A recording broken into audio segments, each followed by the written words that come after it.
Yes, our heart goes out to all Afghans for the trauma that they are going through, for all those who are going through the consequences of unnecessary war. But let's bring it down. Who is blaming who?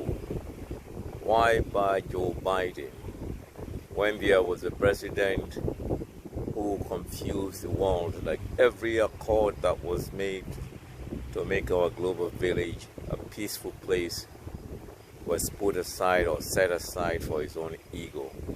And now he comes out ranting and pointing fingers. You know, when you cannot even mandate the people's approval, you cannot do a second term, and it is no right for a second term when the people can push you out. And when the people are done with you, even if you do 2 terms of your office and it's time to go and you want to force yourself on people, the will of the people will say no. If you resign and go honorably and transfer the governance to the parties that come in, then you can retire in peace, like the Zambian president have done, even though it took him a little while. But he came out honorably and conceded and called.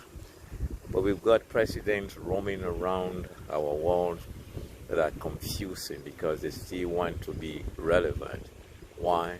Because where there is smoke, there is fire.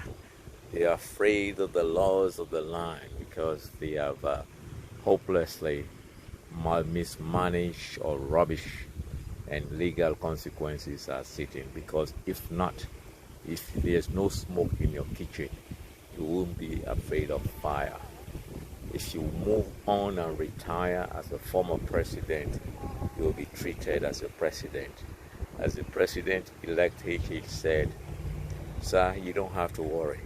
You'll be taken care of." The question of persecution or no persecution cannot even come to mind if you know you acted accordingly. And if you're called upon to answer, if you're taken to court for corruption or for anything, you face the music and say it as it is. That whatever I was doing it in the best interest of our nation. But let's peace persevere. But our president-elect, the consequences of alliances or coalition, you have to be mindful, because most of those that comes in the coalition are disgruntled politicians. Be aware, when the honeymoon over, we hope you stand tall. And those who say that by all means necessary, they have to undo a government. If you're not coming for betterment, then the people should say no to coalition, alliances, or whatever. What has suffocated President Buhari of Nigeria, is the alliance of people who were not clean enough. So be mindful. HH might mean well. When the honeymoon overs, then you'll know the mosquitoes within the alliance.